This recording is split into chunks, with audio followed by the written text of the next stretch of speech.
Falando na história do Internacional, eu acho que o futebol do Internacional, essa história, o conceito de futebol força, quem introduz no Internacional foi Gilberto Tim. Ele ao mesmo tempo que ele passa na academia, na sala de musculação levantar peso, ele levanta peso e começa a levantar troféu. Quanto mais peso levanta, mais troféu o Internacional conquistou nos anos 70. Então foi um marco, esse marco do futebol, essa relação do futebol-força.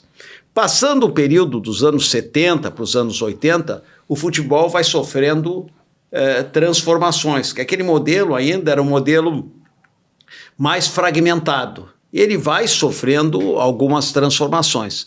E dentro dessas transformações, o próprio conceito de preparação física, ele vai se dissolvendo, ele não passa a ser um conceito fragmentado, isolado. Então a preparação física, ela passa a ter uma interação cada vez mais com a técnica, com a tática, com o cognitivo, a relação cognitiva, com o emocional, ela interage.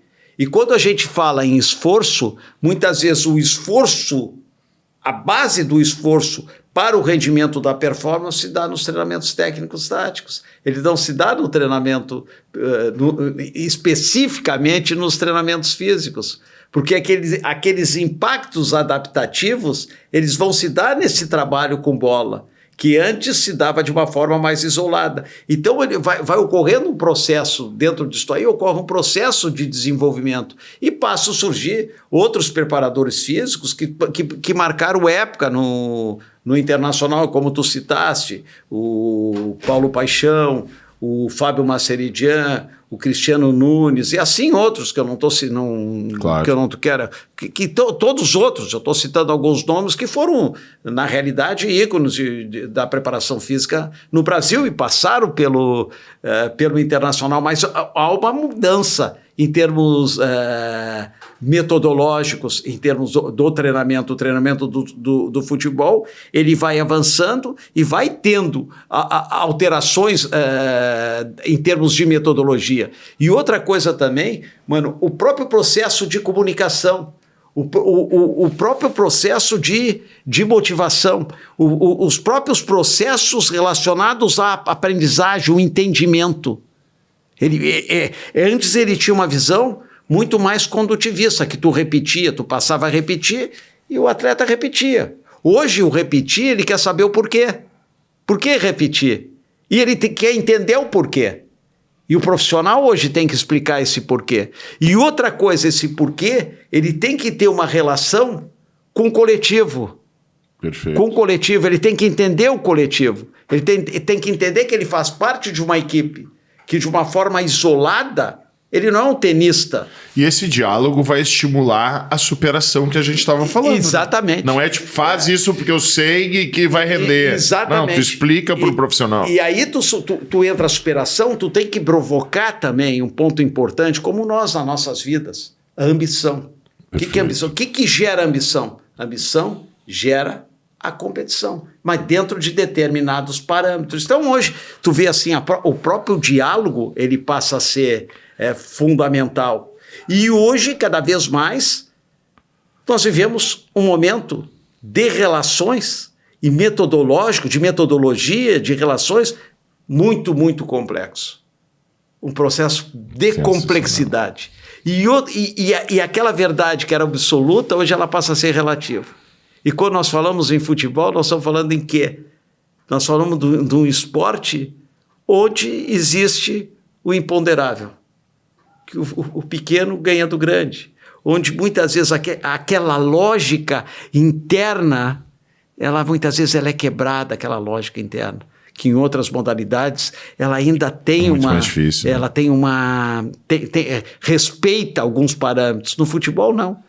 No futebol, essa lógica interna, muitas vezes, no decorrer do processo, no decorrer do jogo, ela é quebrada.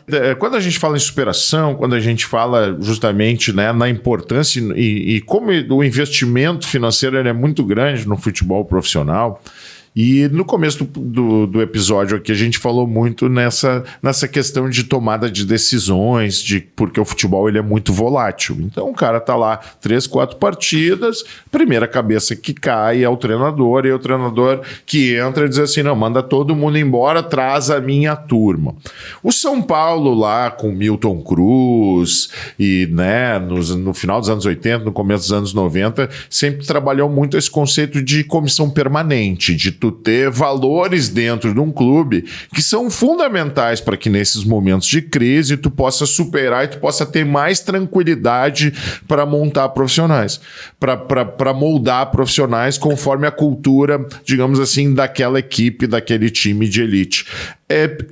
O Inter, ele formou muitos profissionais no mercado e hoje a gente está tendo dificuldade em manter uma comissão permanente, visto que o Cristiano Nunes foi embora, visto que tu foste embora, essa questão de, vamos mudar o conceito de futebol. Então tu está dizendo para o mercado, para o profissional que vai vir para o treinador, que todo mundo que ele quiser trazer, ele vai poder trazer e vai poder, de certa forma, muitas vezes, colocar no lugar de profissionais que são muito mais competentes com ele. Não quero entrar nessa seara. Mas a cultura do futebol, a importância de tu ter identidade, seja na formação de atletas, seja para dar tranquilidade no emocional quando um clube está em crise, não é fundamental para clubes do tamanho do Esporte Clube Internacional?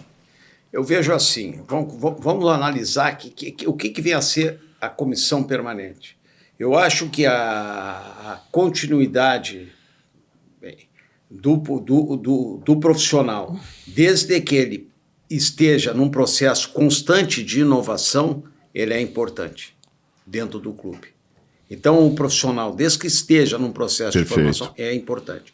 E dentro desse processo de continuidade, o clube deve ter preocupação em formar profissionais paralelo para quando sair um profissional, entrar um outro profissional.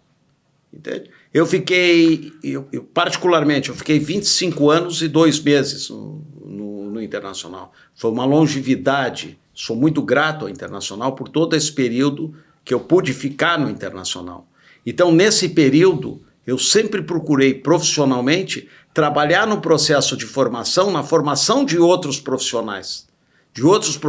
E eu parto do seguinte, mano, quanto mais nós qualificarmos um ambiente, quanto mais excelência nós tivermos no ambiente, nós vamos provocando cada vez mais modelos de excelência. E nós vamos provocando cada vez mais profissionais de excelência.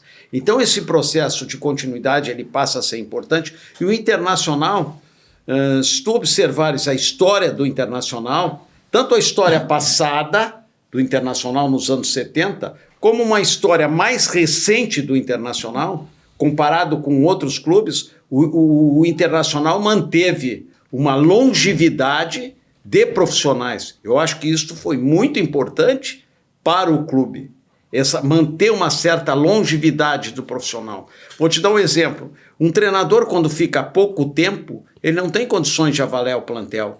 Ele não tem condições de mudar determinados... Quando ele pensa em mudar determinados jogadores, esse treinador é demitido e entra outro treinador.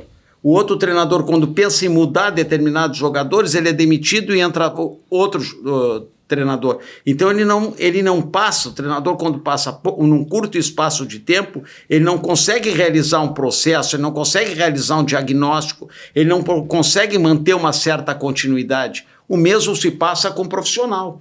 Vamos supor, se eu acredito, eu tenho que ter um conceito de futebol, dentro desse conceito de futebol eu tenho que trazer um diretor executivo, dentro desse conceito de futebol. Dentro desse conceito de futebol, tem que trazer um coordenador técnico. Agora, quando eu troco diretores executivos constantemente, quando eu troco coordenadores técnicos consecutivos, eu não tenho um conceito de futebol. E quando eu troco, os piores momentos que eu passei, foram momentos quando teve muitas trocas de treinadores. Quando começam essas trocas de treinadores, o declínio da equipe baixa. E muitas vezes te leva às zonas... mais rasas de um processo de competição. Então, esta relação da continuidade, tu tem que levar em consideração se esta continuidade ela é uma continuidade que vem provocando inovação. No momento que ela não provocar inovação, que o profissional passa a ser superado, ele tem que sair. Exatamente. No momento que ele não se adapta à filosofia, tem que sair. Mas tu tem que ter um conceito claro de futebol. E muitas vezes os clubes não têm conceitos claros de futebol. E eu acho que esse... Jogam muito pra torcida também, né? Não, outra coisa, tu passa a administrar, a tua gestão é pela mídia, a tua gestão é pelas redes sociais. Tu não tem uma convicção. Sim, aí a probabilidade de ter uma continuidade, uma evolução constante, ela se esfacela, né? Exatamente. E outra coisa, tu tem que entender o futebol, tu não tem tu não pode entender o futebol como uma empresa de informática. Tu não pode entender o futebol como uma indústria de tecido. Futebol tem suas características e tu tem que entender esse contexto do futebol. Tu tem que passar a entender esse contexto do futebol. Isso é fundamental.